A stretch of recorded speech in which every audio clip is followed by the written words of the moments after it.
8 ways therapy is holding you back. Therapy should be helping you to grow and feel more peace. I mean, the journey might be a little rough at times, but all in all, therapy should help you become your best self. However, there are times that it could be holding you back, and in fact, making things worse. So let's talk about 8 ways therapy might not be having the desired effect on you. And at the end, I'll give you some tips on how you can get it going in the right direction. Before we jump in, I'm Jeff Gunther, licensed professional counselor, and this video is brought to you by my therapist directory, therapyden.com. Find a progressive and accepting therapist by using the over 140 search filters. If you enjoy these videos, a free way to support my channel is to like and subscribe. Okay, I feel like it's important to discuss all the ways therapy might not be working for you because you might not know that there's an actual problem. You might think that this is just how therapy works, or maybe you think that life is getting better when in fact, nothing's really changed and there hasn't been any growth on your part. I want to start with one of the most common things that I see happening with my clients that oftentimes I don't catch for a while. Number 1, it's not allowing you to feel your anxiety. If you're an anxious person, then you probably want to avoid feeling anxiety, and therapy can help you with that. But here's the thing, a healthy amount of anxiety is needed in order to create change. Sometimes we need to feel a little test anxiety in order to buckle down and study for that test. If your therapist is able to relieve 100% of your anxiety and suffering every week, then you might lose some motivation to make positive changes in your life. Number 2, your therapist's world or cultural views may not be serving you. Take into consideration who your therapist is and what culture they were raised in. I'll use myself as an example. My top values are autonomy, freedom, and self-reliance. So as a therapist, I may encourage my clients to rely on themselves for support before they go to a partner, friend, or family member. That might not work for you in your culture. Hopefully I'm aware enough to know that we aren't aligned, but I might not be, and you might think I'm the authority on relationships. That's not true. Some of this is relative. Number 3, your therapist may be a fierce relationship advocate. There is so much healing and growth that can be made inside of a relationship. And sometimes you need a good counselor who puts relationships first so you can learn how to have healthy relationships instead of no relationships at all. But sometimes you just need a therapist who can advocate for you to leave a relationship that isn't serving you. At times, some therapists can fall into the trap of keeping a relationship together that has no chance of long-term success. Number 4, encourages you to complain or think negatively.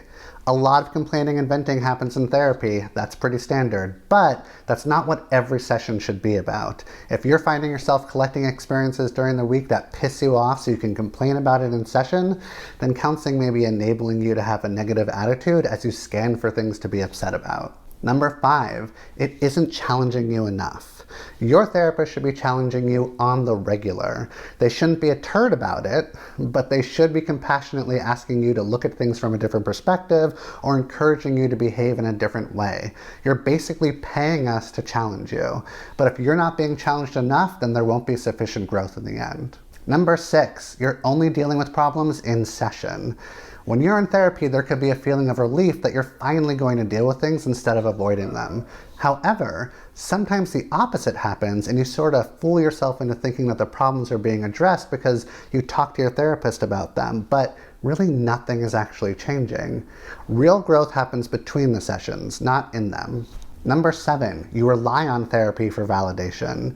One of your therapist's main jobs is to validate your experience. You want to feel seen and heard by your therapist. You likely will feel understood pretty early on. However, it can be something that could hold you back if you get all your validation from your counselor. It's great that your therapist is filling that void, but it's better if you start getting it from people in your real life. Number 8, your therapist fulfills a relationship void. Your relationship with your therapist can feel similar to a healthy relationship with your parent or caregiver. It can also mimic some of the intimacy you'd have in a romantic relationship. And oftentimes your therapist can feel like your best friend.